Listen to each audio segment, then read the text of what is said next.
Admiral Zexithara stood on the bridge of his flagship, the Crimson Dawn, watching the stars streak past through the viewing port. His forearms moved gracefully across the command console while his golden eyes focused on the tactical display. The Third Fleet of the Galactic Empire spread out behind him like a deadly swarm of metal wasps, each ship gleaming with the polished perfection that marked Imperial technology. "Admiral, we are approaching the target system," reported Commander Veltar from the navigation station. "The primitive world they call Earth should be visible soon."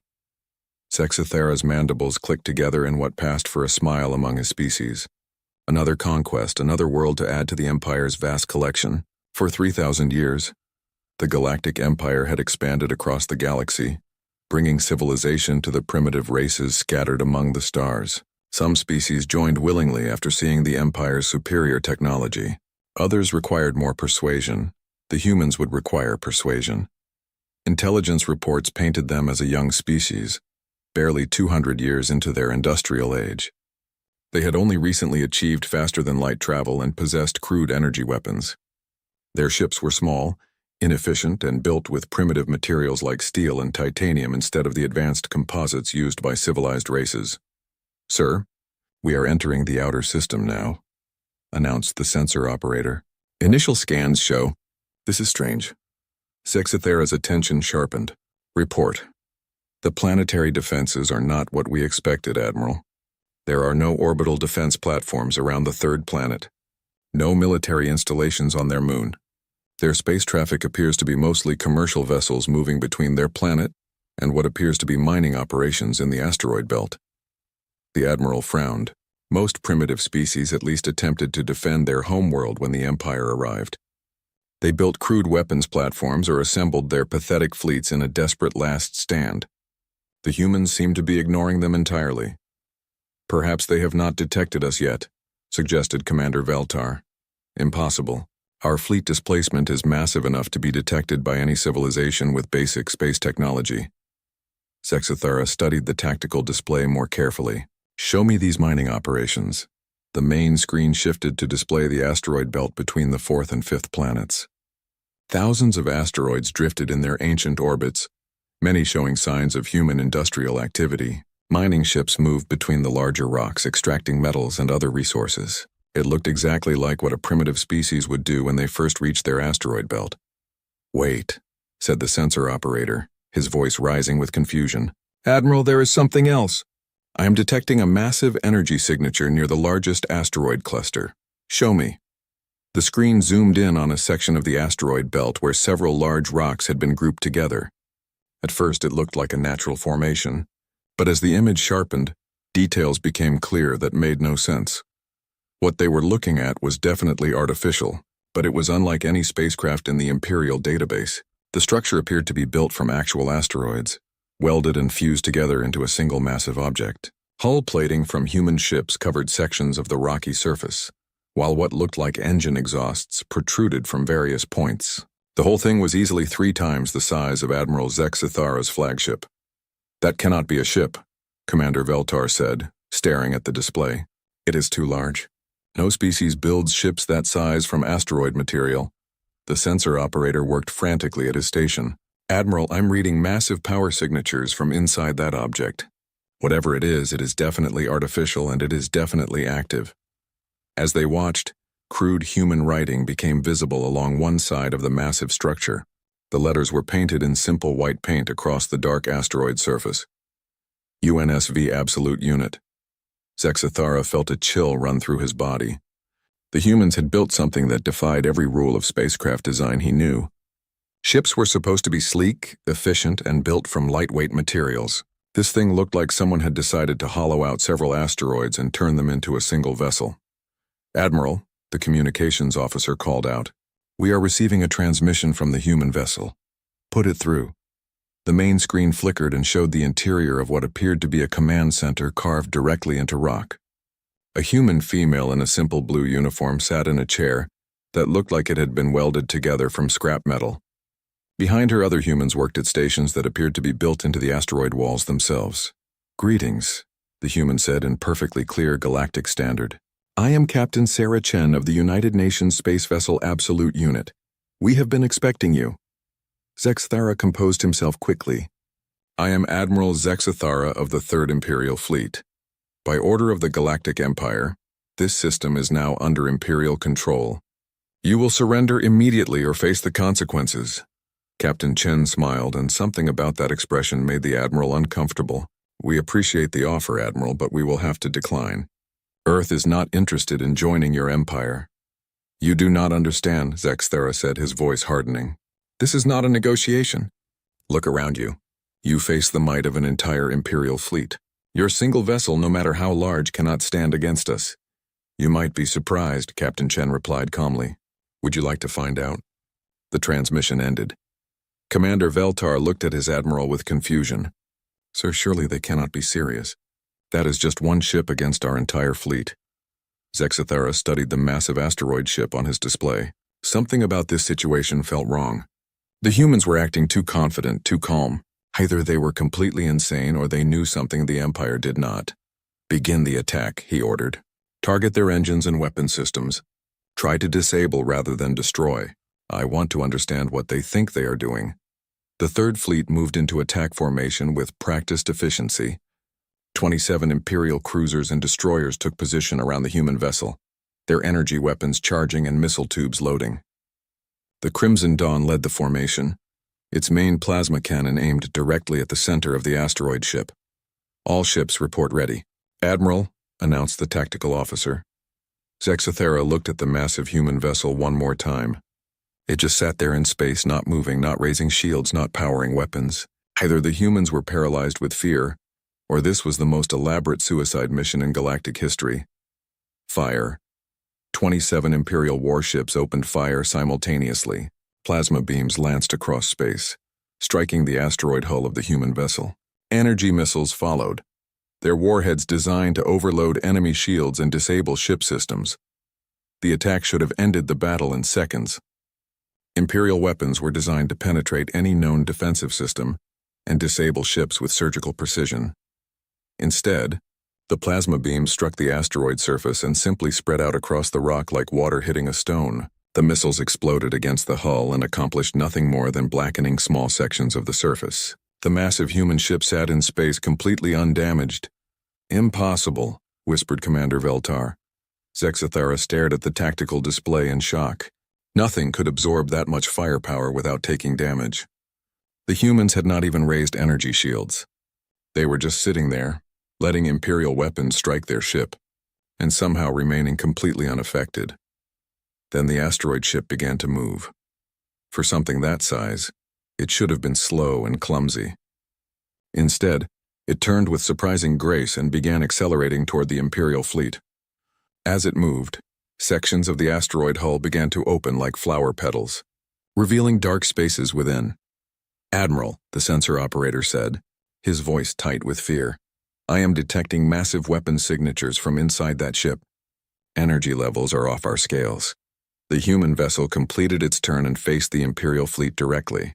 In the silence of space, it looked like an ancient mountain that had somehow learned to fly and decided to go to war.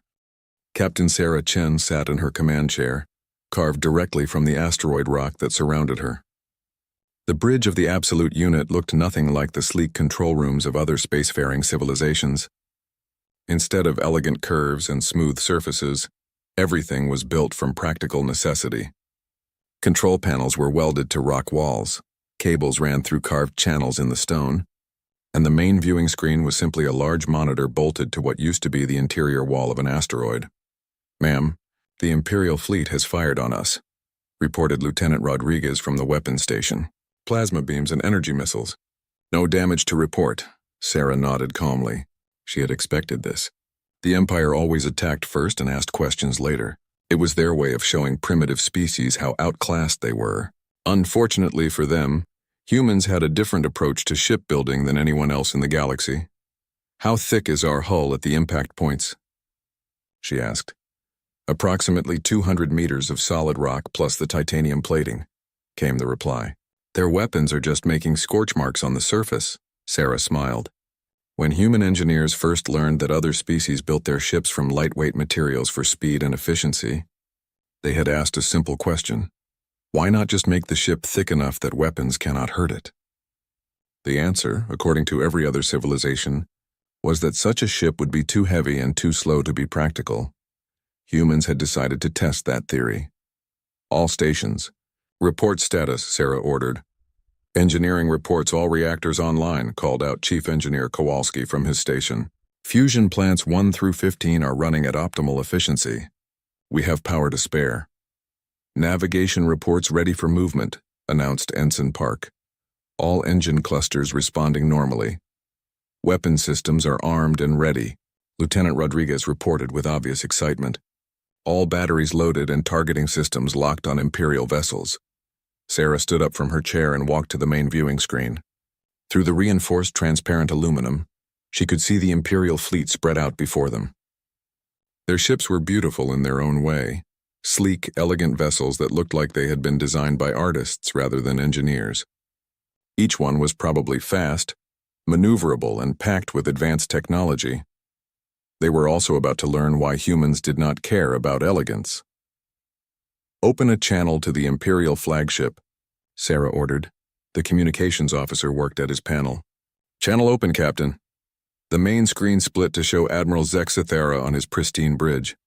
The alien looked confused and somewhat angry. Behind him, other members of his crew moved with the precise efficiency that marked advanced civilizations. This is impossible, the Admiral said without preamble. Our weapons should have destroyed your vessel. What kind of defensive technology are you using? Sarah clasped her hands behind her back. It is called rock, Admiral. Lots and lots of rock. When humans build a ship, we make sure it can take a hit. That is not how space combat works, Zexathera protested. Ships must be fast and maneuverable. You cannot simply make them too heavy to damage. Watch us, Sarah replied and cut the transmission. She turned to face her crew. These men and women had volunteered for what everyone thought was a suicide mission. When the Empire's approach was detected, Earth's governments had argued about what to do. Some wanted to surrender immediately. Others wanted to gather the entire human fleet for a desperate last stand. The military engineers had proposed a different option. They had spent the last 50 years building mining and construction platforms in the asteroid belt. What if, instead of building traditional warships, they simply turned some asteroids into the biggest guns the galaxy had ever seen? Everyone thought it was crazy. Sarah had volunteered to command the prototype. Ensign Park, take us forward, she ordered. Nice and slow. Let them get a good look at what they are dealing with. The Absolute unit began to move. Despite its massive size, the ship accelerated smoothly. Human engineers had solved the problem of moving something so large by the simple expedient of attaching enough engines to it. Fusion rockets protruded from every available surface, their combined thrust capable of moving mountains, which was exactly what they were doing. As the asteroid ship approached the Imperial fleet, weapon ports began to open along its hull. What the Empire had taken for natural craters and mining excavations revealed themselves to be carefully camouflaged gun emplacements. Massive barrel-like structures extended from the rock surface as railgun systems came online. Admiral, Lieutenant Rodriguez reported, all weapon systems report ready to fire. We have targeting locks on every ship in their fleet. Sarah nodded. Weapons free. Show them what human engineering looks like. The Absolute unit opened fire. The weapons that emerged from the asteroid hull were not the elegant energy beams favored by advanced civilizations. Instead, massive railguns fired chunks of tungsten and steel at significant fractions of light speed. Missile silos launched simple but effective kinetic warheads. Most impressively, several of the larger weapon systems began hurling entire small asteroids at the Imperial fleet using magnetic accelerators. The effect was immediate and devastating. Admiral Zexathera watched in horror as his beautiful, efficient warships began to buckle and break under the assault.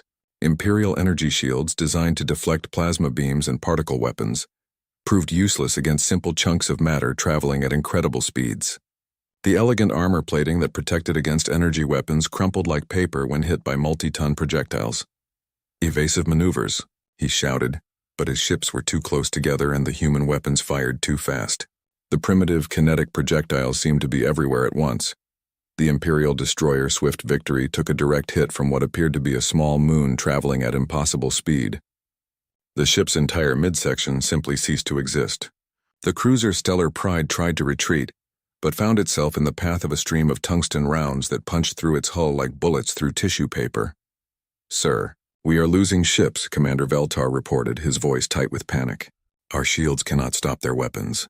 They are using primitive projectile technology, but the velocities are enormous." Zexthera could not understand what he was seeing. The humans were winning a space battle using technology that was thousands of years old. They were throwing rocks, essentially, but throwing them so hard and so fast that the most advanced defensive systems in the galaxy could not stop them. "Return fire," he ordered desperately. "All ships concentrate fire on that asteroid ship."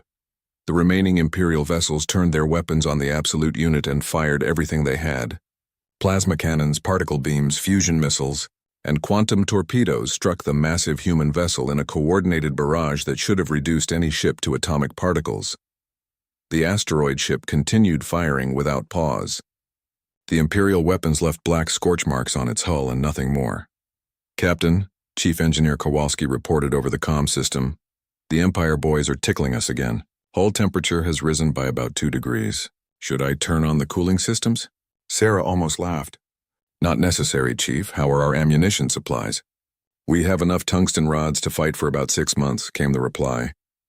"And the asteroid belt has plenty more rocks if we need them." The Imperial fleet was in full retreat now, their elegant formations broken and scattered. Several ships trailed atmosphere and debris as they tried to escape the range of the human weapons. Others simply tumbled through space, their crews either dead or unconscious. Sarah watched them go with satisfaction. The first test of human military engineering had been a complete success. The Empire had come expecting to face a primitive species with crude weapons and simple tactics.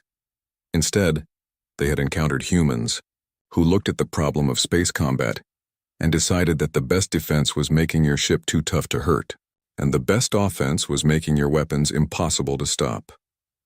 The galaxy was about to learn a very important lesson about human engineering. When in doubt, make it bigger and add more guns. Admiral Zexthera gripped the command rail of his flagship as another Imperial cruiser exploded in the distance.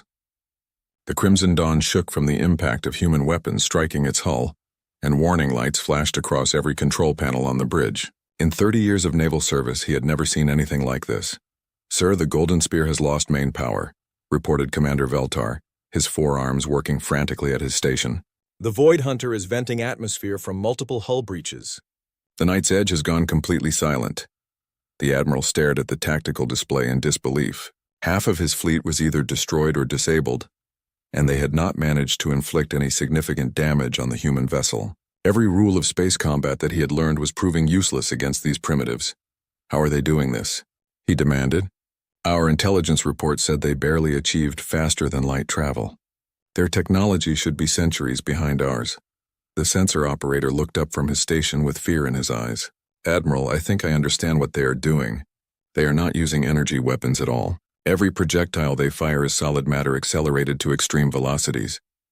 "That is impossible," Commander Veltar protested. "Kinetic weapons require enormous amounts of energy to be effective in space combat. No power system could sustain such an attack." "Sir," the communications officer interrupted, "I am intercepting human transmissions from their asteroid ship. They appear to be discussing their weapon systems openly." Zexthera felt a chill of dread. "Put it on speakers." The bridge filled with human voices speaking in their crude but efficient language. The translation system worked quickly to convert their words into galactic standard. "Engineering to bridge," came a calm human voice. "Reactor output is steady at 40% capacity. We can maintain current rate of fire indefinitely." "Copy that, Chief," replied what must be Captain Chen. "Weapons, what is our ammunition status?" "We have used approximately 3% of our tungsten rod supply," another voice reported. "At current rate of fire, we can continue for approximately 250 hours before needing to resupply." Zexthera felt his mandibles drop open. The humans were treating this devastating battle like a routine training exercise. They were using less than half their ship's power and had barely touched their ammunition supplies. "Sir," the sensor operator said urgently, "I am detecting movement in other parts of the asteroid belt. There are more ships approaching." The main display shifted to show the broader tactical situation, and what Admiral Zexthera saw made his blood run cold. Across the asteroid belt, more massive structures were beginning to move. What he had taken for mining installations and asteroid processing facilities were revealing themselves to be additional human warships. Each one was built in the same impossible style as the Absolute Unit, actual asteroids converted into mobile weapons platforms. Some appeared to be hollowed-out moons. Others looked like space stations that had been modified for combat. One massive structure appeared to be an entire planetary ring system that had been turned into a single enormous ship. "Impossible," whispered Commander Veltar.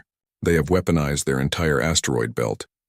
The largest of the approaching vessels was beyond anything in Admiral Zexathara's experience. It appeared to be built from a captured comet. Ice and rock fused together into a ship the size of a small moon.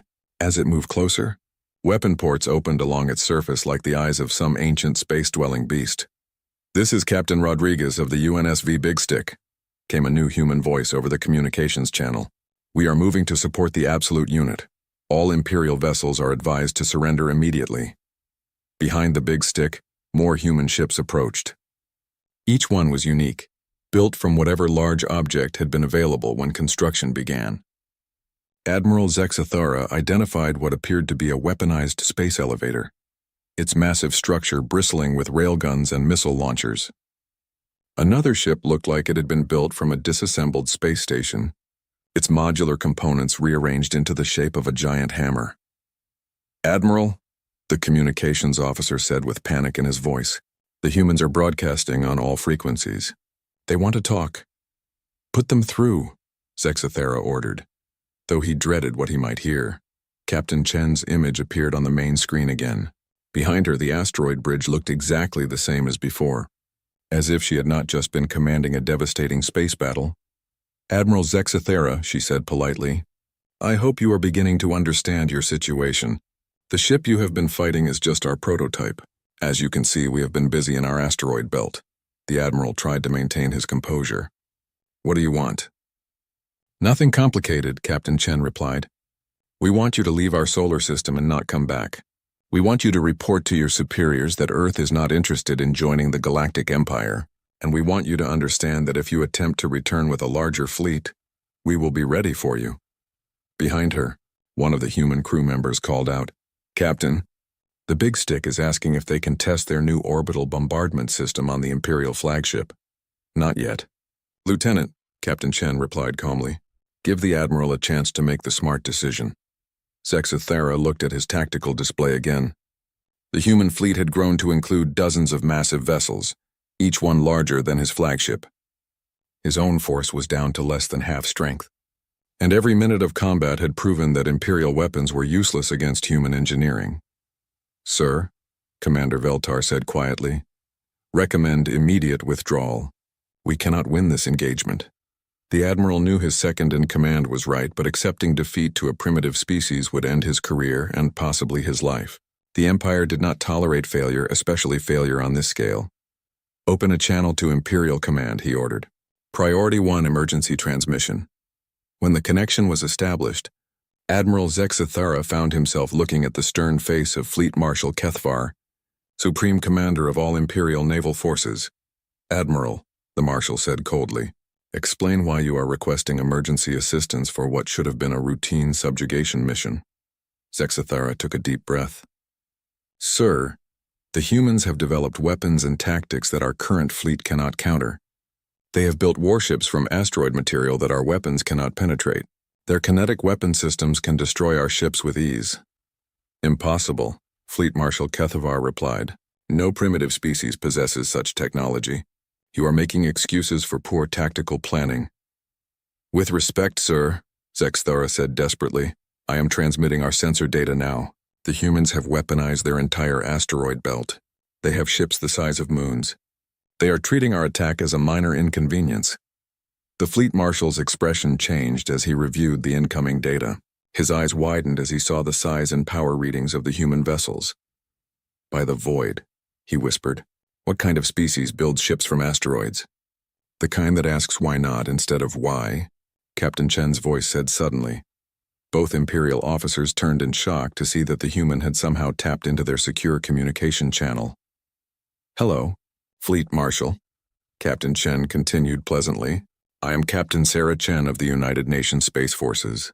I thought you might like to hear directly from us about our intentions. This channel is encrypted with quantum security protocols, Fleet Marshal Kethvar protested. How are you accessing it? We asked our computer engineers to break your encryption, Captain Chen replied. They said it was impossible with current technology. So we built better technology. Humans have a saying, if you cannot find a way, make one. The Fleet Marshal stared at her image with growing alarm. What do you want? We want to be left alone, Captain Chen said simply. Earth has no interest in joining your empire or fighting your wars. We will defend ourselves if attacked, but we prefer to focus on more constructive activities. Such as? Captain Chen smiled, and again there was something unsettling about that expression.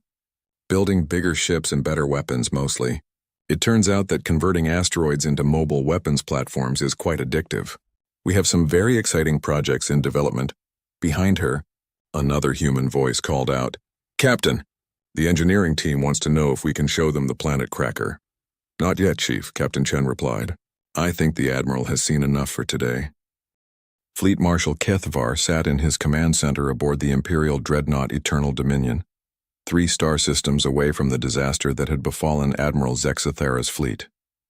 Before him, holographic displays showed the intercepted human communications from the Sol system, and what he heard made him question everything he thought he knew about warfare. Database. Compile all available intelligence on human military engineering. He ordered his AI assistant. Compilation complete, Fleet Marshal. The artificial mind replied. Warning, human engineering practices do not conform to established galactic military doctrine. That, Kethvar thought grimly, was becoming obvious. The first intercepted transmission showed human engineers discussing their ship construction methods. What he heard defied 3,000 years of naval architecture.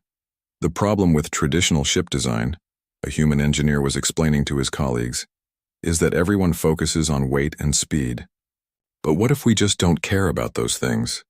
What if we make the ship so tough that it doesn't need to dodge anything? But the fuel requirements alone would be astronomical, another human protested. So we build bigger fuel tanks, came the reply. And bigger engines. And if it's still too heavy, we build even bigger engines. What about maneuverability? We attach engines to every surface. If you have enough thrust, anything can be maneuverable. Fleet Marshal Kethvar paused the recording and rubbed his temple with 2 of his hands. The humans were discussing fundamental problems of spaceship design, as if they were simple engineering challenges to be solved with more materials and bigger components. The next transmission was even worse. Command. This is Chief Engineer Kowalski aboard the Absolute Unit. The recording began. We have completed testing of our primary weapon systems. I am pleased to report that our Throw Rocks Really Hard approach is working exactly as intended. Clarify Throw Rocks Really Hard, came Captain Chen's voice. Ma'am, our main railgun can accelerate a tungsten rod to approximately 15% of light speed. At that velocity, the kinetic energy is sufficient to penetrate any known armor system. The beauty of it is that it's just physics. No exotic particles, no energy shields to worry about. Just good old-fashioned momentum transfer. And ammunition supplies? Effectively unlimited, Captain. The asteroid belt contains more projectile material than we could use in 1,000 years of continuous warfare. If we run low on processed tungsten, we can just grab another asteroid and throw the whole thing. Fleet Marshal Kethvar felt a chill run through his body. The humans were not just building impossible ships. They were approaching warfare itself from a completely different direction. Where civilized species developed elegant energy weapons and sophisticated defensive systems, humans asked a simple question. What happens if we just hit the enemy really, really hard? The third transmission made him understand the true scope of the problem. Asteroid Mining Station 7 to Earth Command, a human voice reported. Conversion of mining platform Delta to weapons configuration is complete. The station can now accelerate itself to combat speeds and brings 47 railgun systems online. Designation: UNSV Sledgehammer. Copy that, Station 7, came the reply from Earth. How many more platforms can be converted? All of them, sir. We have approximately 312 mining platforms, processing stations, and construction facilities in the belt. Each one can be converted to military configuration within 6 months. Begin conversion immediately. Priority goes to the largest platforms first. Fleet Marshal Kethvar stopped the recording and stared at his tactical display. The humans were not just building a few experimental warships. They were converting their entire industrial infrastructure into a mobile weapons platform. Every mining station, every construction facility, every piece of equipment in their asteroid belt was being turned into an instrument of war. "Sir," his aide reported, "we have received Admiral Zexathara's full after-action report." "Display it." The holographic projector showed a detailed breakdown of the battle, including sensor readings from the human ships. What Kethvar saw made his worst fears come true. The human vessel that had destroyed half the Third Fleet was not even a proper warship. According to the technical analysis, it was literally a hollowed-out asteroid with engines, weapons, and life support systems bolted onto it. The armor that had proven impervious to Imperial weapons was not advanced composite material or energy shielding. It was just rock. Lots and lots of rock. "Computer, analyze human defensive strategy," he ordered. "Analysis complete," the AI replied. Human defensive philosophy appears to be based on the principle of make the ship too thick for weapons to penetrate. Their vessels sacrifice speed and efficiency for extreme durability. Estimated armor thickness on the primary target, 200 to 300 meters of solid rock. That should make their ships too slow and clumsy for effective combat. Negative, Fleet Marshal. Humans compensate for increased mass by installing proportionally larger engine systems. Their ships achieve adequate maneuverability through brute force application of thrust. Kethvar felt a headache building behind his eyes. The humans were solving complex engineering problems by simply ignoring them and applying more resources until the problems went away. What about their weapon systems? Human weapons technology focuses on kinetic energy rather than exotic particles or energy projection. They accelerate solid projectiles to extreme velocities using magnetic acceleration. While primitive in concept, the energy levels involved make their weapons devastatingly effective against any known defensive system. But surely the power requirements, humans, have installed multiple fusion reactors on each vessel.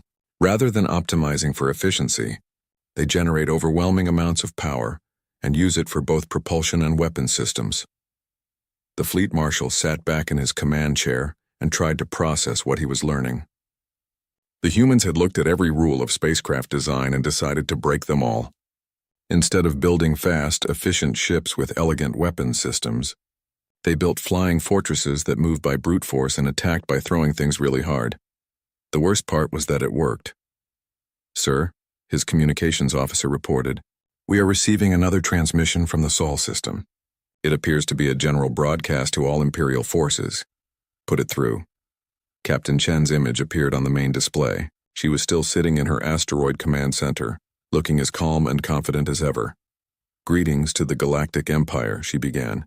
"This is Captain Sarah Chen, representing the United Nations of Earth. We understand that our recent defensive actions may have caused some confusion among your military planners." Fleet Marshal Kethvar leaned forward, eager to hear what the humans had to say. "We want to make our position clear," Captain Chen continued. "Earth has no interest in joining your empire or participating in your galactic politics. We simply want to be left alone to pursue our own development. However, we are prepared to defend ourselves if necessary." Behind her, Kethvar could see human engineers working at stations carved directly into the asteroid walls. Everything about their technology looked crude and improvised, yet it had proven devastatingly effective. "We realize that our approach to space combat may seem unusual," Captain Chen said with a slight smile. "Most civilizations develop sophisticated energy weapons and advanced defensive systems. Humans prefer a more direct approach. We have a saying, when in doubt, hit it with a bigger hammer." The transmission showed images of human shipyards in the asteroid belt. Massive construction platforms were converting asteroids into warships using techniques that looked more like mining operations than military engineering. Entire rocky bodies were being hollowed out, reinforced, and fitted with engines and weapons. "We hope this demonstration has been educational," Captain Chen concluded. "Earth is willing to establish peaceful diplomatic relations with any civilization that respects our independence. However, any attempt to conquer or subjugate our world will be met with appropriate force." The transmission ended, leaving Fleet Marshal Kethvar staring at a blank screen. His aide approached cautiously. Sir, what are your orders regarding the Sol system? Kethvar considered his options. He could assemble a larger fleet and attempt to overwhelm the human defenses. But the intelligence report suggested that the humans would simply build more ships and bigger weapons. He could try to find weaknesses in their technology, but their approach was so crude and direct that there seemed to be nothing sophisticated to exploit. Or he could do something that the Galactic Empire had never done in 3,000 years of expansion. Send a message to Imperial Command, he ordered. Recommend that the Sol system be classified as a restricted zone. All Imperial vessels are to avoid human space until further notice. Sir, his aide protested, the Empire does not retreat from primitive species. Fleet Marshal Kethvar looked at the tactical displays one more time, showing the impossible human ships and their devastating weapons. No, he agreed, but apparently we retreat from species that decide the laws of physics are more like suggestions. 6 months after the disaster at Sol, Emperor Vexthul the Eternal sat in his throne room aboard the mobile palace ship Heart of Empire, reviewing reports that challenged everything he believed about galactic civilization. Around him, his advisors shifted nervously as they waited for his reaction to the intelligence briefings. Read me the summary again, the Emperor commanded, his ancient voice carrying the weight of 3 millennia of absolute rule. High Admiral Korseth, Supreme Commander of all Imperial forces, cleared his throat and began reading from the official report. The species known as humans have established a defensive perimeter around their solar system, using unconventional military technology. All attempts to classify their capabilities using standard Imperial assessment protocols have failed. Failed how? Sir, they appear to have weaponized the concept of making things bigger until they work, the Admiral replied, his voice heavy with disbelief. Our military analyst cannot find any theoretical limits to their approach. Emperor Vexthul leaned forward on his crystal throne. In 5,000 years of life, he had seen the rise and fall of countless civilizations. None had ever confused him quite like this. Show me the latest intelligence, he ordered. The holographic display activated, showing the Sol system as observed by long-range Imperial sensors. What the Emperor saw made him question his understanding of engineering. The human asteroid belt had been almost completely converted into a mobile defense network. Hundreds of massive ships patrolled between the planets, each one built from asteroids, comets, or space installations. The largest vessels were beyond anything in Imperial records, flying mountains bristling with weapons and propulsion systems. Computer, identify the largest human vessel, the Emperor commanded. Designating primary target, the AI responded. Human vessel designation, UNSV absolutely ridiculous. Estimated mass equivalent to a small moon. Primary armament, appears to be the entire ship, which functions as a kinetic projectile weapon. Explain. The vessel is designed to accelerate to significant fractions of light speed and impact enemy targets directly. Secondary armament includes approximately 4,000 individual weapon systems of various types. Emperor Vexthul felt something he had not experienced in centuries, genuine confusion. They built a ship designed to ram other ships? Affirmative. Intelligence suggests that human engineers determined that the most efficient way to destroy large targets was to hit them with something bigger and faster. The Emperor studied the display more carefully.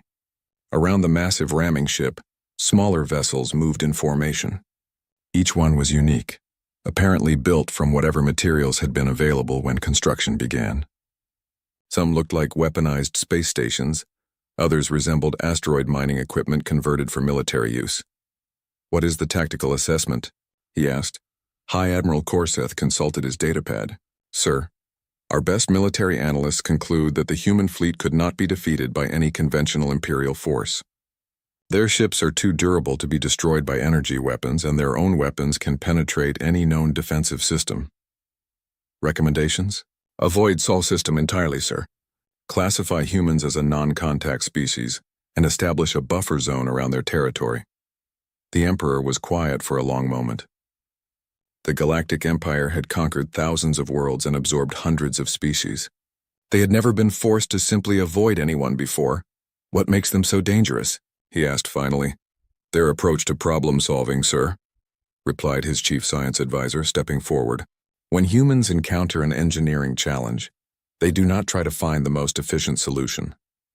They simply apply overwhelming force until the problem goes away. Give me an example. They're faster than light drive, sir. Most species develop elegant hyperdrive systems that fold space or manipulate exotic particles. Humans looked at the problem and decided to build an engine so powerful it just pushes the ship through space faster than light should allow. The Emperor felt a headache building. That should be impossible. Yes, sir. Humans appear to specialize in making impossible things work through sheer determination and excessive engineering. The holographic display shifted to show intercepted human communications.